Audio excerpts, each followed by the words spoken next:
Hello students, आज हम study करेंगे क्लास 7th का वाव साइंस का chapter number 5 some natural phenomena. आज हम जो है चैप्टर को जल्दी स्टडी करेंगे। अगर आपको एक बार में समझ नहीं आता है तो आप वीडियो को बार बार देख लें, जिससे आपको अच्छे से समझ आ जाएगा। हम इस वीडियो में ऑलमोस्ट पूरा चैप्टर कवर करने की कोशिश करेंगे, एक ही वीडियो में फुल चैप्टर। तो इसमें हम क्या क्या स्टडी करने वाले हैं, इसमें हम विंड और ब्रीज़ के बारे में स्टडी करने वाले हैं, साइक्लोन्स के बारे में, टॉर्नेडोज़ के बारे में, एटमॉस्फेरिक डिस्टर्बेंस क्या होता है, फोरकास्टिंग के बारे में भी हम स्टडी करेंगे कि फोरकास्ट किस तरीके से हमारे डेली लाइफ में जो है बताया जाता है कि आज बारिश होने वाली है। ये हो गया हमारा फोरकास्ट। तो चलिए इसको स्टार्ट करते हैं ये चैप्टर हम। तो इसमें हमारा सबसे फर्स्ट टॉपिक है विंड एंड ब्रीज़। विंड होती है हवा, ब्रीज़ भी हवा ही होती है, लेकिन उसकी कुछ इन दोनों के बीच में कुछ बहुत ही थोड़ा सा डिफरेंस है, वो हम स्टडी करेंगे। सबसे पहले हम स्टडी करने वाले हैं हवा। Moving air is called wind. बहती हुई हवा को हम विंड कहते हैं। Air moves in the atmosphere horizontally due to the difference in atmosphere. कि जो हवा है वो मूव करती है हमारे एटमॉस्फेयर में। हॉरिजॉन्टली का मतलब है बिल्कुल एक सीधी लाइन में वो मूव करती है, क्योंकि एटमॉस्फेयर में थोड़ा डिफरेंस है। किस चीज़ में डिफरेंस है? प्रेशर और टेम्परेचर में। जैसे जैसे प्रेशर इंक्रीज़ या डिक्रीज़ होगा, टेम्परेचर इंक्रीज़ और डिक्रीज़ होगा, हवा एक जगह से दूसरी जगह जाएगी और वो अलग अलग स्पीड्स में जाएगी। स्पीड में उसकी स्पीड भी अलग अलग होगी। तो difference in temperature from region to region on earth due to the uneven heating of the earth surface, it happens because of the tilted position, rotation and revolution of the earth. तो ये difference कैसे होता है? The difference in temperature from region to region, एक जगह से दूसरी जगह में पृथ्वी पर टेम्परेचर अलग अलग होता है। और ये क्यों होता है? क्योंकि पृथ्वी की जो हीटिंग है वो अलग अलग तरीके से होती है। क्यों? क्योंकि पृथ्वी जो है थोड़ी सी टिल्टेड है, इसकी पोजीशन। टिल्टेड का मतलब है थोड़ी सी टेढ़ी। और रोटेशन यानी कि पृथ्वी जो है अपने ही एक्सेस पर घूमती है। एक है रेवोल्यूशन, यानी कि पृथ्वी जो है सूरज के चारों तरफ चक्कर काटती है ऑफ द अर्थ। और जो है पृथ्वी की इन तीनों चीज़ों की वजह से पृथ्वी पर जो है अनइवन हीटिंग होती है सूरज की। तो देखिए इस तरीके से हम इसको स्टडी कर सकते हैं। हमारे सामने ये डायग्राम है। इस डायग्राम में देखो, इस डायग्राम में दिखाया गया है कि अर्थ पर इस एरिया में हीटिंग जो है वो ज़्यादा होगी, क्योंकि ये एरिया पृथ्वी के सूरज के सबसे ज़्यादा पास है। ये देखो हीट यहाँ से यहाँ तक जाएगी तो उसको जाने में ज़्यादा ट्रैवल करना पड़ेगा। ज़्यादा ट्रैवल करना पड़ेगा तो उसकी शक्ति कम हो जाएगी हीट की, और यहाँ पर ठंड होगी। और यहाँ पर जो है इस एरिया में ज़्यादा गर्मी होगी। और हम जो है हमारा इंडिया जो है इसी एरिया में लाई करता है। तो इस तरीके से। और एक बात ध्यान रखने की है कि जो गर्म हवा है, गर्म हवा कब होगी? जब हीटिंग होगी। गर्म हवा जो है ऊपर की तरफ उठती है, उसकी जगह लेने के लिए ठंडी हवा वहाँ आती है। इसको हम कहते हैं विंड, यानी कि और इसी को हम बोल सकते हैं कि ये ब्रीज़ है, कि ठंडी हवा उसकी जगह लेने के लिए आ जाती है। इस तरीके से गर्म और ठंडी हवा का रेवोल्यूशन ये चलता रहता है। अब देखिए ब्रीज और विंड में क्या डिफरेंस है।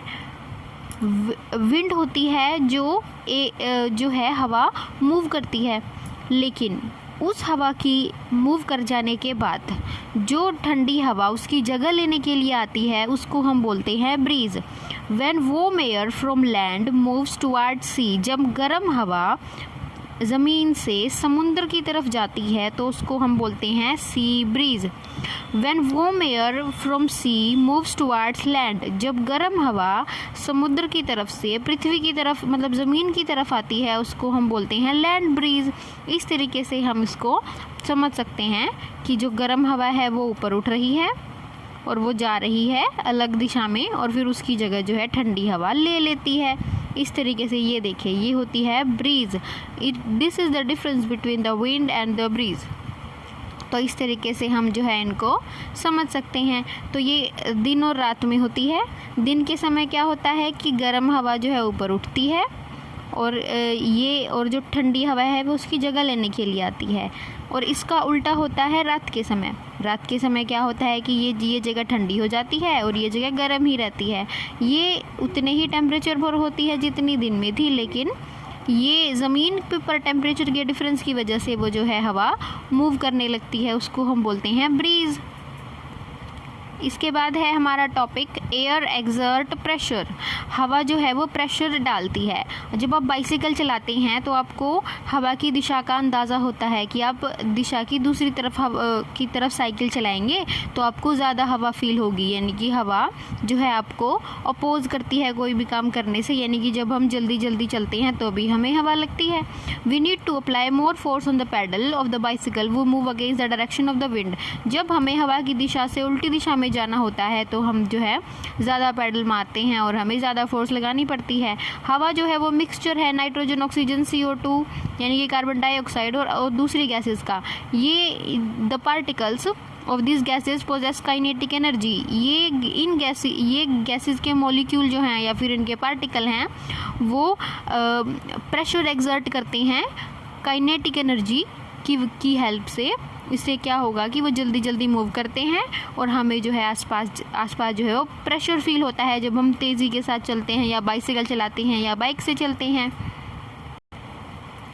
तो इससे नेक्स्ट हमारे पास एक यहाँ पर ये साइंस टॉक है, ये आपने खुद से पढ़ना है जिससे आपको पता चलेगा कि एक पतंग हवा में कैसे उड़ती है।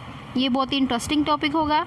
नेक्स्ट है कि प्रेशर एक्सर्ट होता है एटमॉस्फेयर में। ये डिपेंड किन किन चीज़ों पर करता है, ये दो चीज़ों पर डिपेंड करता है। एक तो टेम्परेचर ऑफ द प्लेस, यानी कि उस जगह का टेम्परेचर कितना है। तो generally places at high temperature ज़्यादा होगा तो प्रेशर लो होगा, और अगर कहीं पे टेम्परेचर टेम्परेचर जो है कम होगा वहाँ पे प्रेशर ज़्यादा होगा। इस तरीके से ये उल्टा प्रोपोर्शन है, जहाँ पर हाई टेम्परेचर है प्रेशर लो है। ओके, इस तरीके से आप इस चीज़ को याद कर सकते हैं कि इनमें उल्टा रिलेशन है। इसके लिए हमारे पास एक रीज़न है कि जो डेंसिटी है, यानी कि घनत्व, एक चीज़ पे कहीं पर किसी चीज़ का जमा हो जाना, density decrease and so does the air pressure, यानी कि जैसे जैसे डेंसिटी कम होगी प्रेशर भी कम होने लग जाएगा। On the other hand low temperature कम होगा, वहाँ पर हवा जो है श्रिंक हो जाएगी, श्रिंक मतलब सिकुड़ जाएगी, which increase the density of air so at the pressure, जहाँ पर प्रेशर जो है वो ज़्यादा हो जाएगा और जो है डेंसिटी भी इंक्रीज हो जाएगी। और एल्टीट्यूड, दूसरा ये एल्टीट्यूड पर डिपेंड करता है। एल्टीट्यूड का मतलब है कि हम सी लेवल से कितना ऊपर या नीचे हैं। तो altitude the air pressure is maximum at the sea level, air का प्रेशर जो है वो मैक्सिमम होता है सी लेवल पे। सी लेवल मीन्स समुद्र की सतह। As we move upward the air pressure decrease होने लगता है जैसे जैसे हम ऊपर की तरफ जाते हैं। और we feel breathlessness on mountains, इसलिए जो है हमें पहाड़ों पर सांस लेने में कठिनाई होती है। नेक्स्ट है ह्यूमिडिटी होती है हवा के अंदर कितनी नमी है।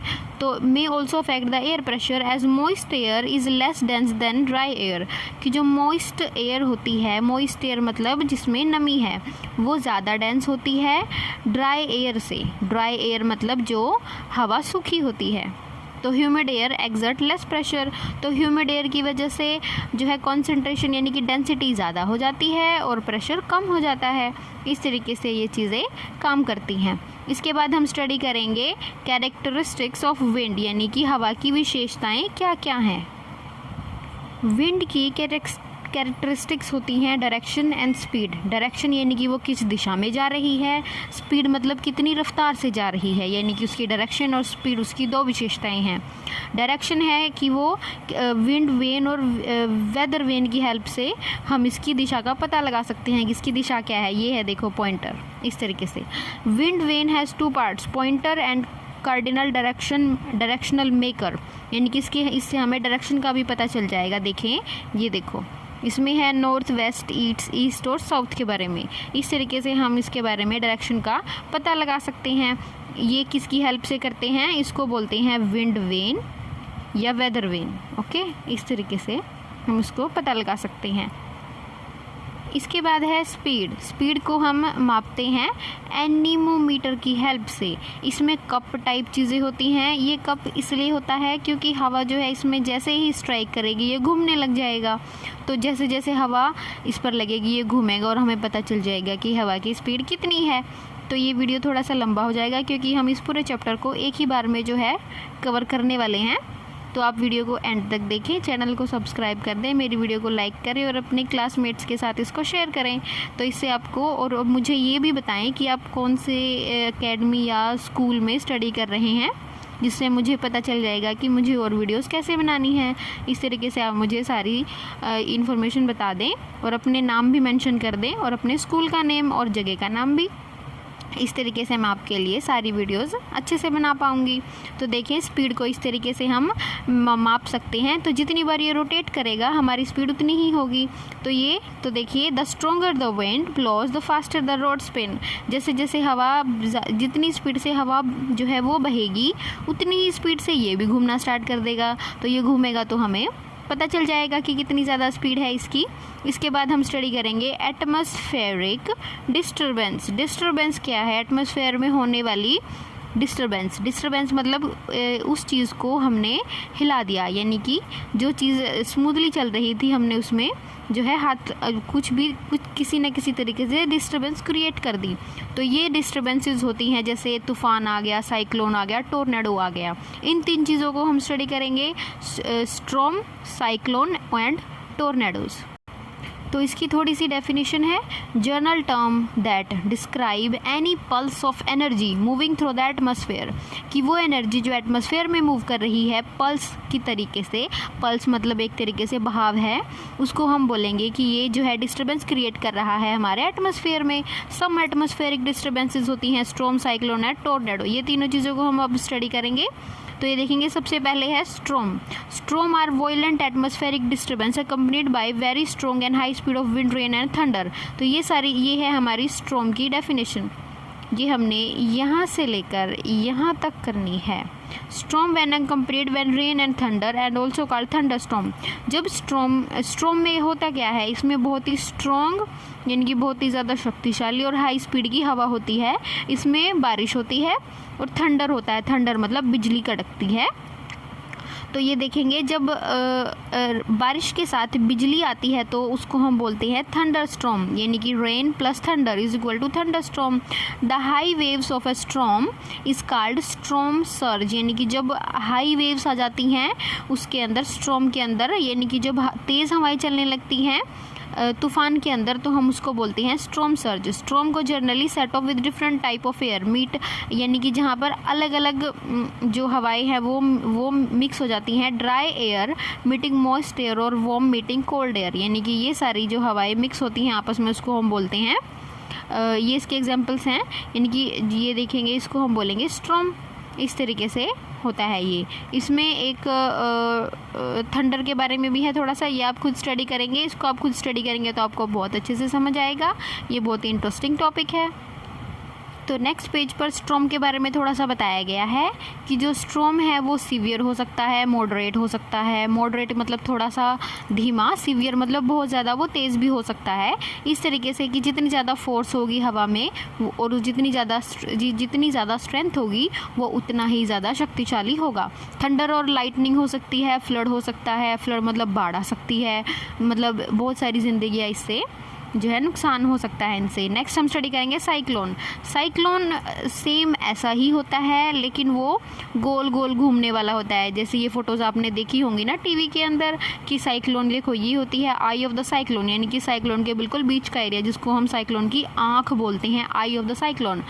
हाई स्पीड विंड्स होती हैं ये, यानी कि आसपास बहने वाली ये जो विंड्स यानी कि हवा होती है, ये बारिश करती है और ये बहुत ही ज़्यादा तेज़ी से बहती है। साइक्लोन की भी अपनी उसकी स्पीड के अकॉर्डिंग कैरेक्टराइज किया जाता है, कि इसको क्लासीफाई भी किया जाता है। तो साइक्लोन जो है समुद्र के अंदर ही बनते हैं। साइक्लोन जो है समुद्र के अंदर बनते हैं। Sea and travel about 300 to 500 kilometre day, drawing heat energy from ocean water. तो देखिए, इसकी सबसे बड़ी कैरेक्टरिस्टिक तो ये है कि ये समुद्र में बनते हैं साइक्लोन, और ये जो है हीट एनर्जी लेते हैं समुद्र से ही, ओशन वाटर से ही ये एनर्जी लेते हैं जो गर्म होता है। इसके बाद क्या होता है, जब ये ज़मीन को हिट करते हैं साइक्लोन, तो इनको एनर्जी नहीं मिल पाती, हीट एनर्जी नहीं मिलती, तो ये वीक हो जाते हैं। वीक होने के बाद ये बिल्कुल ही ख़त्म हो जाते हैं थोड़ी बहुत समय के बाद, यानी कि ये इनको सिर्फ एनर्जी ओशन से ही मिल सकती है, ज़मीन से कोई एनर्जी नहीं मिलती, इसलिए लैंडफॉल होने के बाद यानी कि ज़मीन पर आने के बाद इनकी एनर्जी कम होने लगती है। तो यहाँ पर देखिए, यहाँ पर एक डायग्राम दिखाया गया है। डायग्राम में गर्म हवा ऊपर उठती है और फिर ठंडी हवा उसकी जगह ले लेती है। स्टॉर्म सर्ज में टेम्परेचर जो है 18 डिग्री फ़ारेनहाइट से ज़्यादा हो जाता है, जिसकी वजह से क्या होगा कि टेम्परेचर जो है ऐसा होने की वजह से ज़्यादा से ज़्यादा रेन होती है। फीडर रेन बैंड्स, ये वो इसकी साइड वाली हवाएं हैं जिनको कह रहे थे कि इनमें बारिश होती है। कूलर कंडेंस एयर यानी कि ठंडी हवा इस तरीके से बहती है और आई के अंदर जो है टेम्परेचर भी इसमें प्रेशर बहुत ज़्यादा होता है और हवा की रफ़्तार बहुत ही कम होती है, बीच में साइड्स में बहुत ज़्यादा हवा की रफ़्तार होती है। तो साइक्लोन जो है वो उनको अलग अलग नाम से जाना जाता है पृथ्वी के अलग अलग हिस्सों में। जैसे कहीं पर इसको हरिकेन कहा जाता है, कहीं पर इसको टाइफून और कहीं पर ट्रॉपिकल साइक्लोन्स। तो ये इनकी जगह के अकॉर्डिंग क्लासिफिकेशन है। हरिकेन इनको कहा जाएगा जब ये अटलांटिक और नॉर्थ ईस्ट पैसिफिक ओशन में आएंगे। टाइफून कहा जाएगा जब नॉर्थ वेस्ट पैसिफिक ओशन में आएंगे। और जब इनको ट्रॉपिकल साइक्लोन कहा जाएगा जब साउथ पैसिफिक और इंडियन ओशन में आएंगे। तो हमारे यहाँ पर आते हैं ट्रॉपिकल साइक्लोन्स, यानी कि इनकी नेमिंग अलग अलग की जाती है। तीनों चीज़ें सेम हैं, इनकी सिर्फ नेमिंग अलग अलग है। इसके बाद हम स्टडी करेंगे टॉर्नेडो। तो ये है टॉर्नेडोज़। टॉर्नेडो क्या होता है? ये एक फनल शेप्ड वॉयलेंट स्टॉर्म होता है। ये भी एक तूफ़ान है, लेकिन इसकी जो है फनल जैसी शेप होती है जो ज़मीन पर नैरो होती है and narrow and on the ground. ये स्ट्राइक करता है powerful rotating mixture of wind and thunder storm cloud, यानी कि इसमें क्लाउड्स होते हैं थंडर स्टॉर्म वाले। इसमें बारिश ज़्यादा नहीं होती, लेकिन इसमें थंडर स्टॉर्म ज़्यादा होता है। ये extending from cloud to the ground from the clouds, यानी कि ये जो है जो तूफ़ान है इसमें बादल जो है देखो ऊपर से लेकर ज़मीन तक होते हैं और ये जो है ज़मीन पर बहुत ज़्यादा नुकसान करते हैं। लेकिन ये सिर्फ एक ही लाइन में चलते हैं, मुड़ भी जाते हैं, ऐसे करते हैं ये, लेकिन सिर्फ थोड़ी जगह में ही नुकसान पहुंचा पाते हैं क्योंकि इनका नैरो एंड होता है ज़मीन की तरफ। तो दे रीच स्पीड, इनकी स्पीड 500 किलोमीटर पर आवर हो सकती है और ये जो भी इसके रास्ते में आएगा ये उसको डिस्ट्रॉय कर देगा। They are considered as the most violent small scale storm on the earth. इनको स्मॉल स्केल कहा जाता है, लेकिन ये बहुत ही ज़्यादा सबसे मोस्ट वायलेंट होते हैं। तो नेक्स्ट हम स्टडी करेंगे, ये हमारा जो है टॉपिक ख़त्म होने वाला है, डिस्ट्रक्शन कॉज्ड बाय साइक्लोन्स, यानी कि साइक्लोन्स की वजह से क्या क्या नुकसान होते हैं।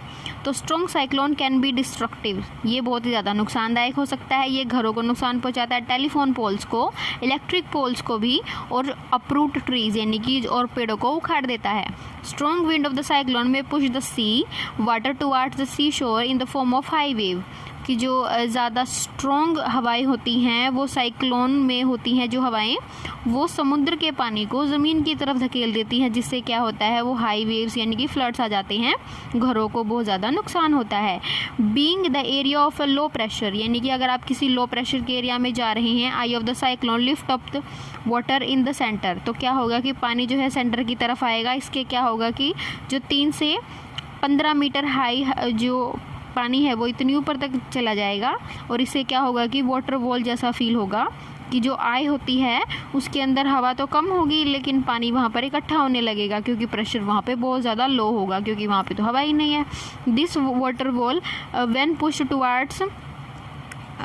Push towards sea shore can flood the large area, यानी कि ये जब भी ये पानी जो है समुद्र की तरफ जाता है बहकर, तो समुद्र में ही जाने वाला है, तो क्या होगा कि वहाँ पर बहुत ही बड़ा फ्लड आ जाएगा, वहाँ पर बाढ़ आ जाएगी। इससे क्या होगा कि जो लाइफ और प्रॉपर्टी है उसको काफ़ी नुकसान होने वाला है। जो इंडिया है उसमें eastern coastal region is more vulnerable to cyclone. हमारा ईस्टर्न एरिया यानी कि बे ऑफ बंगाल वाला एरिया ज़्यादा वल्नरेबल है साइक्लोन्स के, क्योंकि वो एरिया में ज़्यादा साइक्लोन बनते हैं, क्योंकि वहाँ का टेम्परेचर ज़्यादा हो जाता है किसी और हमारे वेस्ट कोस्ट की बजाय।